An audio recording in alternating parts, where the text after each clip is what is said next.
भादो मास की शुक्ल पक्ष की जो द्वादशी होती है, ये 52 द्वादशी के नाम से आज के दिन भगवान ने 52 अवतार धारण किया था। भगवान का अवतार भिक्षु के रूप में हुआ था। भिक्षु का अर्थ भिक्षा मांगने वाला। तो भगवान ने एक आदर्श प्रस्तुत किया, क्योंकि बहुत बड़ा धर्म है, भिक्षा मांगना बहुत बड़ा धर्म है। लेकिन किस लिए भिक्षा मांगे? तो साधु सन्यासी भिक्षा मांगते हैं उदर पूर्ति के लिए, क्योंकि भिक्षा उनकी वो है, वृत्ति है। भिक्षा वृत्ति से ही सन्यासी विरक्त संत अपना उदर पोषण करते हैं। तो भिक्षा मांगना भी एक धर्म है। और दूसरा, भिक्षा मांगते हैं कौन? कहा कि मर जाऊं पर मांगू नहीं, अपने तन के काज, परमारथ के कारणे मोहे न आवे लाज। तो भिक्षा मांगना बहुत बड़ा धर्म का कार्य है। तो भिक्षा दूसरे लोग कौन मांगते हैं? जो सन्यासी भी नहीं फिर भी भिक्षा मांगते हैं, वो कौन? वो है धर्म के नाम पर जो भिक्षा मांगते हैं, धर्म के लिए। जैसे उदाहरण के रूप में आपको बहुत बड़ा धर्म का कार्य करना, क्या? तो मंदिर बनाना। तो क्या करेंगे आप? सब जगह से कलेक्शन करेंगे, दान मांगेंगे, भिक्षा करेंगे पैसे की, फिर मंदिर का निर्माण होगा। ऐसी कथा का आयोजन करना, सब लोग मिल करके पैसा इकट्ठा करते हैं और भिक्षा मांगते हैं धन की, और फिर उससे कथा का आयोजन कराते हैं। और जितने भी धर्म है, धर्म के 4 पग हैं, उसमें दान मुख्य है। कहा ना, येन केन विधि दीने से दान करहि कल्याण। तो दान करना बहुत बड़ा धर्म का कार्य है। तो दान करना और दान दूसरे से करवाना। तो दूसरे से दान करवाने का मतलब, जैसे कि हरि को नाम जे जपे जपावे, नानक बिन श्रम मुक्ति पावे, प्रभु का नाम स्वयं भी भजन करें, दूसरों से भी भजन करवाएं। बहुत बड़ा कार्य। इस प्रकार स्वयं भी दान करें धर्म के लिए, और दूसरों से भी दान करवाएं, उनसे भी भिक्षा लें, और फिर सब मिलकर के एक बहुत बड़ा धार्मिक आयोजन करें। तो भगवान को भिक्षु का अवतार लेना पड़ा। एक आदर्श प्रस्तुत किया कि भिक्षा क्यों मांगते हैं, किस लिए मांगते हैं। तो एक तो साधु सन्यासी उदर पूर्ति के लिए, उनकी वृत्ति है इसलिए भिक्षा करते हैं। और दूसरा, धर्म के लिए, परोपकार के लिए, दूसरों के लिए भी कई बार भिक्षा मांगनी पड़ सकती है। क्योंकि जिनके पास वस्तु है वो तो वस्तु का दान कर सकते हैं, लेकिन जिनके पास वस्तु नहीं है लेकिन वो चाहते हैं किसी का सहयोग करें, कोई धर्म का काम करें, लेकिन उसके पास पैसा नहीं लेकिन भावना है, तो ऐसी स्थिति में स्वयं यदि धन नहीं है लेकिन भावना है, कोई अच्छा काम किया जाए, सब मिलकर करें, और दूसरों को प्रेरित कर सकता है, दूसरों से भी पैसा मांग करके धर्म कर सकता है। तो ये 2 प्रकार से भिक्षा मांगी जाती है। तो भगवान श्रीमन्नारायण 52 अवतार लेकर के भिक्षा की है, सभी ने भिक्षा दी है। तो किस लिए भगवान ने भिक्षा मांगी? अपने लिए नहीं मांगी, मांगी है देवताओं के लिए, राजा बलि के यहाँ। क्योंकि राजा बलि ने संपत्ति को छीन लिया देवताओं की। अब राजा बलि दानी है, क्योंकि संतों को, ब्राह्मणों को मानते हैं, लेकिन गलत काम भी कर दिया। इसलिए भगवान ने दंड तो नहीं दिया, लेकिन जो उसने छीना वो बलि से लेकर के देवताओं को वापस किया जाए, इसलिए भगवान ने दान मांगा है। और भगवान से बड़ा तो कोई सृष्टि में है ही नहीं, लेकिन वो बड़े भगवान भी, जो सबसे बड़े भगवान, वो छोटे से बन गए 52 उंगल के। छोटे बन के क्यों गए? क्योंकि दान मांगना एक बहुत बड़े व्यक्ति का काम है धर्म के लिए। वो बड़ा व्यक्ति जब तक छोटा नहीं बनेगा, क्योंकि दान मांगना छोटे, किसी के आगे हाथ फैलाना छोटा बनना ही तो होता है। लेकिन छोटा बनना भी बहुत बड़ा धर्म है, और छोटे हुए बिना हम धन अर्थात दान मांग ही नहीं सकते। तो इतने बड़े भगवान, उनको भी एक धर्म का कार्य करने के लिए छोटा बनना पड़ा। 52 उंगल के ठाकुर जी बने, छोटे बने, और भिक्षा मांगने के लिए गए। तो इसलिए भिक्षा मांगना कोई बुरा नहीं, लेकिन धर्म के नाम पर अपने स्वार्थ में नहीं, केवल अपने उदर पूर्ति के लिए, पेट को ही पात्र मान करके जितना आ जाए पेट में उतना ही भिक्षा विरक्त संत भी ग्रहण कर सकते हैं। तो भगवान छोटे बने, और फिर भगवान उसके बाद विराट रूप धारण कर लेते हैं। एक कदम भगवान का धरती से आकाश, ब्रह्मलोक तक, इतने बड़े बन गए। क्यों बन गए इतने बड़े? भगवान शिक्षा देना चाहता है कि जो बड़ा व्यक्ति ऊंचे विचारों वाला ही बड़ा होता है, जो बड़ा व्यक्ति छोटा बन करके, अर्थात भिक्षा किसी से मांगना धर्म के नाम पर, मांगना छोटे ही बनना है। तो छोटा बन करके भिक्षा जो मांगता है धर्म के लिए, और उसको स्वार्थ में न लगा करके धर्म में ही लगाए, परमार्थ में लगाए, वो व्यक्ति बहुत बड़ा बन जाता है। तो 52 भगवान सबसे छोटे और भिक्षा मांगी धर्म के लिए तो सबसे बड़े बन गए। एक चरण यहाँ से ब्रह्मलोक तक इतने बड़े बन गए।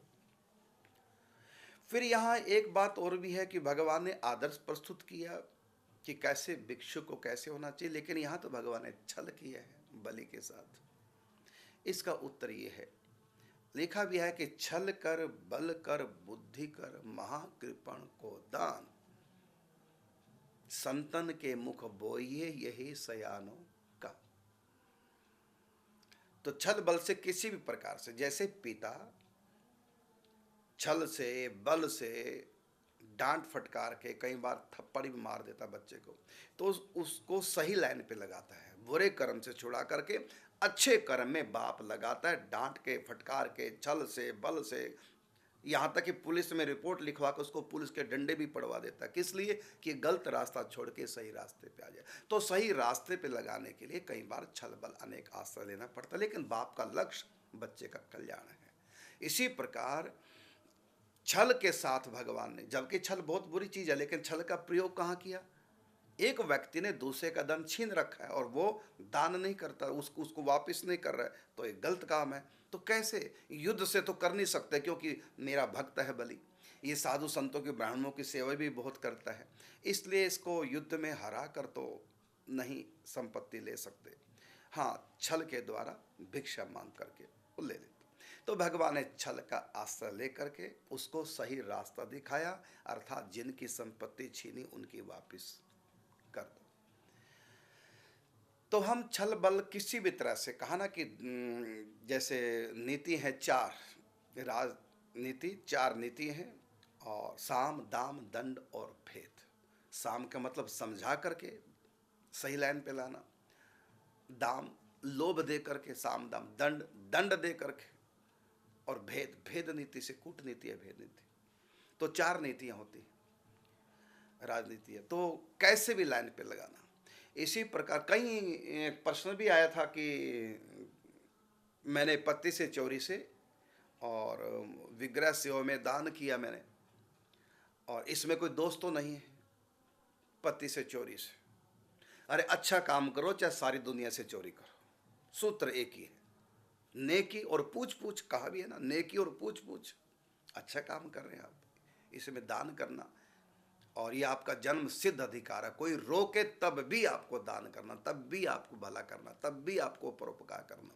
कोई रोके घर वाले तब भी आपको दान पुण्य भजन पूजा पाठ चिंतन सब करना। अपना कल्याण आपको करना है, चाहे कोई दुनिया रोके आपके कल्याण से। तो दान से कल्याण होता है, आपके पति रोके तो चोरी से करो, और भजन से कल्याण होता आपके परिवार वाले रोके अंदर अंदर चोरी से करो, पता ना चले उनको। अपना कल्याण करना कैसे भी करना, बस सीधी सी बात, सूत्र ये है।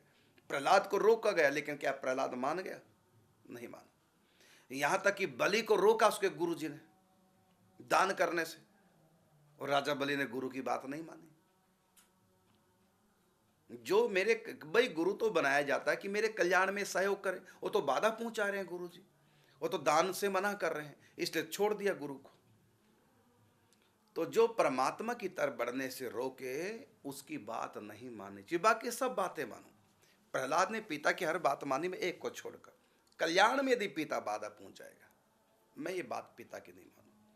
पतियों को रोका, पतियों ने रोका गोपियों को, लेकिन जो पति की हर बात मानती थी, लेकिन कृष्ण के पास चले गई, पतियों की बात नहीं मानी। ऐसी मथुरा की ब्राह्मणियों ने अपने पति की हर बात मानी, लेकिन वो अशोक वन में कृष्ण से मिलने के लिए रोक रहे थे, भोजन देने के लिए जाना था, नहीं मानी पतियों की बात। अपने परिवार की हर बात मानिए, लेकिन यदि आपके कल्याण में वो बाधा पहुंचाते हैं तो वो बात मत मानिए, क्योंकि वो पति के लिए यहीं का साथी है। जब आप दुनिया से जाएंगे तो पति आपका साथ नहीं देगा, ना पति यमदूतों से बचा पाएगा, ना आपका पति आपको 84 के चक्र से बचा पाएगा। यहाँ कीजिए समाज में पति का आदर मान सब, लेकिन अपने कल्याण में आप बिल्कुल भी किसी से भी समझौता नहीं करना, यदि अपना भला चाहते हैं। इसलिए दान पुण्य भजन पूजा पाठ आप सब कीजिए, परिवार की हर बात मानिए, लेकिन एक बात को छोड़कर अपने कल्याण आप सब कीजिए। इसलिए दान पुण्य आप कर सकते हैं कैसे भी करके, और पति से भी करा सकते हैं कैसे भी, छल बल से कैसे भी। एक कथा भी आती है ना, कि मैं चांदी की गाय दान करना चाहती हूँ, पति से कहा, पति बिल्कुल ही मना कर गए, कंजूस थे बेहद। तो उसने क्या किया, एक तरीका अपनाया कि चांदी की गाय बना करके और उसके ऊपर मिट्टी का लेप कर दिया, जिससे लगे मिट्टी की गाय। तो पति से कहा, यदि आप चांदी की नहीं तो मिट्टी की गाय तो दान कर ही दो। और फिर पति ने कहा, चलो कोई बात नहीं, मिट्टी की तो कर देंगे। तो मिट्टी की गाय दान कर दी। वो मिट्टी की तो थी नहीं, बाहर से लेप था मिट्टी के, अंदर से चांदी की। तो जब उसका सिर छूटा उसके पति देव का, तो जब रास्ते में बैतरणी नदी पड़ी सईमनीपुरी के रास्ते में, तो अब वहाँ याद आया कि मैंने एक बार दान किया था मिट्टी की गाय का। तो यमदूतों ने कहा, अब उसे मिट्टी की गाय को पुकारो, वही पार करेगी। अब उसने गाय को पुकारा तो मिट्टी की गाय आ गई सामने। यमदूतों ने कहा, पूंछ पकड़ और ये उस पार ले जाएगी। पूंछ पकड़ी, अब उस पार लगे जाने बीच में, और मिट्टी ऊपर से उतर गई। जब बैतरणी नदी पार की तो मिट्टी तो उतर गई और अंदर से चांदी। तो पूंछ पकड़ के जा रहा था तो देखा अंदर से चांदी, तो समझ गया इसका मतलब मेरी पत्नी ने चांदी की गाय दान की थी मिट्टी का लेप करके। तो उसी समय पूंछ को छोड़ के माथे पे हाथ मारा, मैं तो लुट गया, मेरी चांदी दान करा थी। वो पंडित के पास चांदी की गाय गई है। तो जो ही पूंछ छोड़ी, हम माथे पे हाथ मारा, तो ही डूब गया। तो खाने लगा गोते, तो गाय आगे निकल गई। अब देखिए, उसने छल के साथ पति से दान कराया, वो भी काम आया, लेकिन वो बेवकूफ अपनी कंजूसी कारण से छोड़ दी पूंछ को, है ना। तो कैसे भी करके भी अच्छी लाइन पे लगाओ। हमारा बच्चा यदि बिगड़ा हो, छल बल से कैसे भी करके उसको लाइन पे लगाओ, चाहे मार पीट के लगाओ, लाइन पे लगाओ।